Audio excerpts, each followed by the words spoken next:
စိုးမျိုးရဲ့နှင်းကြနေတဲ့ညတညမှာအမျိုးသမီးတူဟာနှွေးထွေးမှုတွေရယူနိုင်မှုအတွက်အင်ကိုပြန်လာခဲ့ပါတယ်။သူမအင်ကိုပြန်ရောက်တဲ့ချိန်မှာတော့မိတွေလည်းပြတ်နေခဲ့ပါတယ်။သူမလည်းဝေစားလေးပြီးတော့အနားယူဖို့လုံနေတော့မှပဲ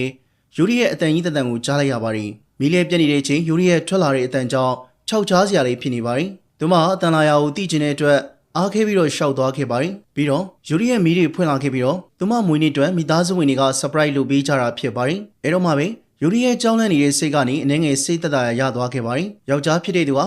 အချစ်ပျော်ရွှင်ပါသည်ဆိုပြီးတော့ဆူတောင်းကမွေးနေ့ကိတ်ခွဲကြပါတယ်။ဝီတိုရိုလီမယားနှစ်ယောက်ဟာအလွန်ချစ်ခင်ကြတာဖြစ်ပြီးတော့အသေးအဖွဲလေးရစားတေချာကျူးဆိုင်ကြတာဖြစ်ပါတယ်။အများအားကြရတဲ့အထိနှစ်ယောက်ကချစ်ခင်ကြတာဖြစ်ပါတယ်။ပြီးတော့တငယ်ချင်းတစ်ယောက်ကဖေးချက်တွေစီပြီးတော့အနာဂတ်မှာဖြစ်လာမယ့်အကြောင်းကိုကြိုတင်ဟောကိန်းထုတ်ပါတယ်။ပြီးတော့တငယ်ချင်းဖြစ်သူကိုနေရင်ကလူတစ်ယောက်ကိုဂရီးဖြတ်ဖူးလာလို့မေးပါတယ်။အဲဂရီးဖြတ်ခဲ့တဲ့သူကနင်းစီပြန်လာပြီးတော့တခုခုအကျွေးပြန်လာတောင်းမဲ့ကံကြမ္မာမြင်နေရတယ်လို့ပြောပါတယ်။အဲဒီချိန်မှာတငယ်ချင်းဖြစ်သူကလည်းတော်တော်လေးကိုတွေ့ဝေနေခဲ့ပါတယ်။ရုတ်တရက်ခုလိုမျိုးအတိတ်ကြောင်းတွေကိုစွသလိုပြောလာခဲ့တာကြောင့်စဉ်းစားကြက်နေခဲ့ပါတယ်။အဲဒီချိန်မှာတငယ်ချင်းတစ်ယောက်ကဝင်လာခဲ့ပြီးတော့သူပြောတာတွေမယုံနဲ့ဘယ်တော့မှမဟုတ်မှန်ဘူးလို့စားနှောက်နေခဲ့ပါတယ်။ငါ့ကိုလည်းအိမ်အောင်ကြမယ်ဆိုပြီးတော့မနစ်ကလေးကဟောကိန်းထုတ်ထားတာအခုတည်းကမကြသေးတာပဲကြည့်ဆိုပြီးတော့စားနှောက်ပြောဆိုလိုက်တော့အားလုံးကသဘောကျကလောင်ရင်ကြပါတယ်။ခဏနေတော့ဖင်က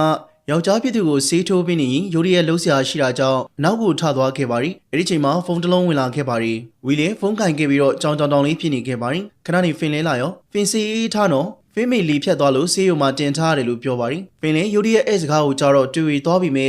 အမေဖြစ်သူချမ်းမကြီးကိစ္စဖြစ်နေတာကြောင့်လိုက်သွားတော့မှဖြစ်ပါတယ်။ဖင်လည်းကျမသာဆိုးကိုမရောက်လာခဲ့ရင်အရာလုံးကအဆင်ပြေနေမှာဖြစ်တယ်လို့ဆိုပါတယ်။ခဏနေတော့ဖင်တယောက်အင်ကြီးကိုလန်ကမှန်ကြည့်ရင်နဲ့ကိုမမဓာတ်ထံရတခုတွေ့ပါတယ်။ဓာတ်ထံရကိုကြည့်ရင်အရင်ခွဲစိတ်ခန်းနေဓာတ်နဲ့လီးခံရတဲ့အဖြစ်အပျက်တွေကိုပြန်တွေးနေထိတ်လန့်နေခဲ့ပါတယ်။ဒီလိုနဲ့ဖေနိုလင်မယားနှစ်ယောက်ဟာအိမ်ပြန်မှုစီစဉ်ကြပါတယ်။အဲဒီချိန်မှာဖေကအခုကျမအိမ်မပြန်ချင်ဘူး။အိမ်မှာအရင်လိုလဲလူမစုံတာကြောင့်စိတ်ပြက်အားငယ်ပြီးတော့ပြန်မပို့ပါနဲ့လို့ပြောပါတယ်။အဲဒီချိန်မှာဝီကလည်းဖင်အားတင်းထားအခုဖြစ်နေတာဖေအမေလေးမပြန်လို့မရဘူးလို့ပြောပါတယ်။ဖင်လည်းအကူနဲ့ကျမတို့သာသူတို့မခွဲခဲ့ကြရင်ကျမတို့ဆိုးကိုရောက်လာမှာမဟုတ်ဘူးလို့ပြောပါတယ်။ဒီလိုနဲ့ဖေနိုဆေးရုံကိုရောက်လာခဲ့ကြပါတယ်။ဆေးရုံရောက်တော့ဆရာဝန်ပြောကြားချက်အရအမေဖြစ်သူတကူလုံးမှာအကျော်တွေတည်သွားတာကြောင့်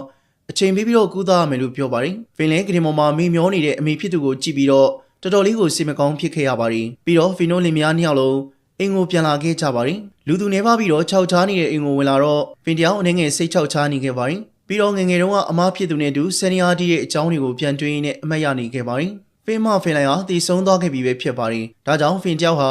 သူသိချရတဲ့အမမရှိတော့တာကြောင့်အင်ကိုမပြန်ကျင်တော့တာဖြစ်ပါတယ်။အိမ်ပြန်ရင်အမရပြီးတော့ပြန်တတိရစီတာကြောင့်ဒါရီကိုစိုးရင်ပြီးတော့သူမမပြန်ကျင်ခဲ့တာဖြစ်ပါတယ်။ဒီလိုနဲ့ညီမနှစ်ယောက်ငငယ်အားပုံတွေကိုပြန်ကြည့်ပြီးတော့အမဖြစ်သူဟာတတိယနေခဲ့ပါတယ်။ညီမနှစ်ယောက်ဟာတိတ်ကိုချစ်ခဲ့